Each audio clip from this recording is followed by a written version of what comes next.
Shalak Yeshwan Sare Amar Lana En Ant Meshiach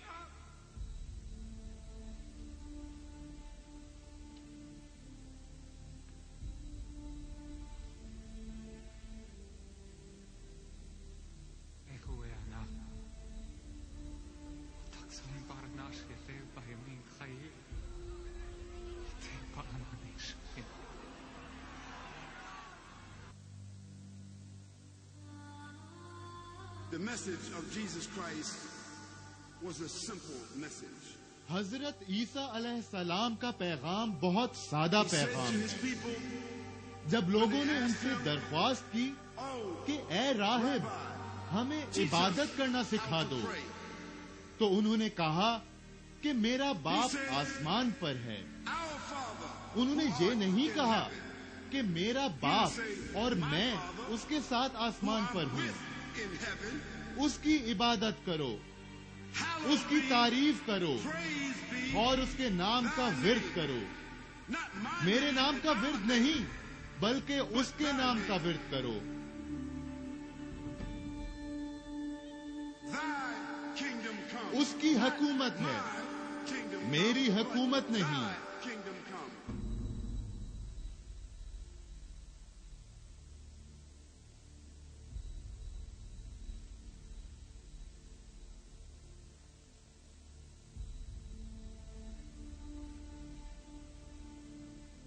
What is Islam's view of the end of history? It is the same. آخرت کا جو نظریہ اسلام میں ہے بالکل اسی طرح اس کے بارے میں عیسائی اور یہودی مذہب کا نظریہ بھی یہی ہے کہ سچ اور جھوٹ کے درمیان ازل سے ایک جنگ ہے. Truth and falsehood.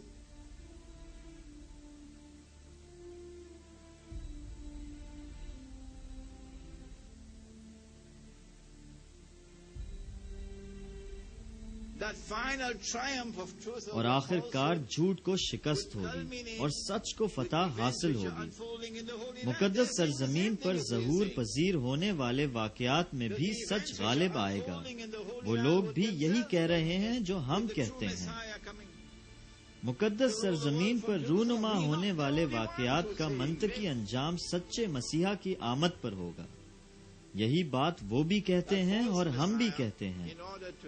سچے مسیحا کی نقل کرنے والا جھوٹا مسیحا دنیا پر حکمرانی کرنے کے لیے یروشلم اور اسرائیلی ریاست کو استعمال کرے گا. اور جب حضرت عیسیٰ علیہ السلام آئیں گے تو وہ یروشلم پہنچ کر دنیا پر حکمرانی کریں گے. پہلی بات مقدس سرزمین کی آزادی اور یہودیوں کے لیے زمین کا حصول. دوسری بات یہودیوں کی مقدس سرزمین پر واپسی اور اس کو وطن کے طور پر کلیم کرنا. تیسری بات اسرائیلی ریاست کا قیام. مقدس سرزمین پر اس ریاست نے ظلم و ستم میں پی ایچ ڈی کر رکھی ہے. یہ اسرائیل حضرت داؤد علیہ السلام اور حضرت سلیمان علیہ السلام والا اسرائیل نہیں ہے. یہ تو مذہب دشمن اینٹی کرائسٹ دجال جھوٹے مسیحا کا ہے.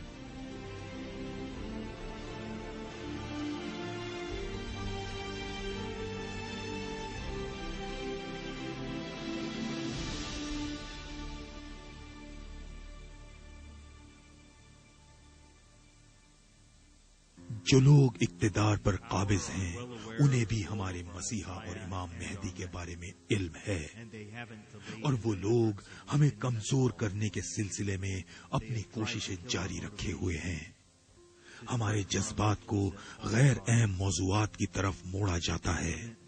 وہ اس لیے کہ جب ہمارے نجات دہندہ آئیں تو ہم ان کے گمراہ کرنے والے کرپشن کے سسٹم میں ڈوبے رہیں اور ہمیں ان کا علم ہی نہ ہو سکے. ان لوگوں نے اس بات کو یقینی بنایا ہے کہ جب ان کا جعلی مسیح دجال اس دنیا میں آئے تو حضرت امام مہدی اور حضرت عیسیٰ علیہ السلام کی فوج سے ان کی فوجیں زیادہ ہوں. آج کے دور میں جو عالمی سازش کی جا رہی ہے اس کا صرف ایک ہی مقصد ہے. وہ جنگیں جو ہو رہی ہیں، وہ امن معاہدے جو سائن کیے جا رہے ہیں، تجارتی بائیکاٹ، اقتصادی سسٹم کی تباہی، اسلام کے خلاف میڈیا کی جنگ، اندرون خانہ جو کام ہو رہا ہے اس کی خبر بھی سب کو ہے، غیر محسوس طریقے سے دیے جانے والے پیغامات، فرعونوں کے خفیہ علوم، پاپ میوزک کے ذریعے جادو اور شوختا بازی، انسان اور جنات کا اتحاد، آپ کے جسم، ذہن اور روح کی جنگ، یہ سب کچھ صرف ایک مقصد کے لیے کیا جا رہا ہے۔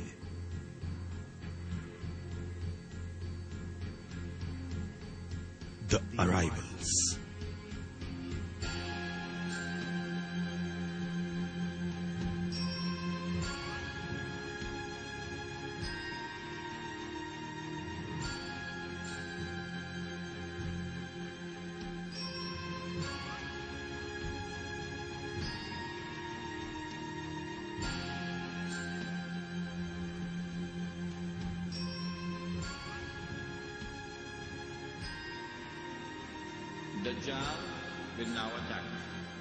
دجال اب حملہ کرنے والا ہے، وہ اب ایک دن میں ہے جو ہمارے دن جیسا ہے۔ وہ جب حملہ کرے گا تو ایک گدھے پر سوار ہوگا جو بادلوں سے بھی تیز سفر کرے گا، جس کے کان باہر کو نکلے ہوں گے۔ جب وہ مکہ اور مدینہ پر حملہ کریں گے تو فرشتے مکہ اور مدینہ کا دفاع کریں گے۔ یہ سب صحیح مسلم شریف میں لکھا ہے۔ پھر ان کا حملہ پسپا کر دیا جاتا ہے اور وہ دمشق کی طرف بڑھیں گے جہاں جنگ ہوگی۔ دجال باہر ہوگا اور امام مہدی مسجد کے اندر ہوں گے۔ اب تاریخ اپنے آپ کو دہرا رہی ہے۔ اب ہم نے انہیں گھیر لیا ہے، ان کا بچنا مشکل ہے۔ وہ ہماری نظروں کے سامنے ہیں اور بچ نہیں پائیں گے۔ کوئی اور بھی اپنے ہاتھ مل رہا ہے اور اس کی فوج آگے بڑھ رہی ہے، اور ان کے سامنے سمندر ہے اور پیچھے فوج ہے، اور وہ اپنے ہاتھ مل رہی ہے۔ وہ کون تھا؟ فرعون۔ اور پھر تاریخ اپنے آپ کو دہراتی ہے، لیکن آخری حملے میں اللہ تعالی نے حضرت موسیٰ علیہ السلام کو حکم دیا کہ وہ اپنے عصا کو سمندر کے پانی میں مارے۔ اب جبکہ یہودی اپنے ہاتھ مل رہے ہیں، ہم نے انہیں گھیرے میں لے لیا ہے۔ آخری وقت پر حضرت مریم علیہ السلام کے بیٹے 2 فرشتوں کے پروں پر ہاتھ رکھے ہوئے زمین پر اتریں گے۔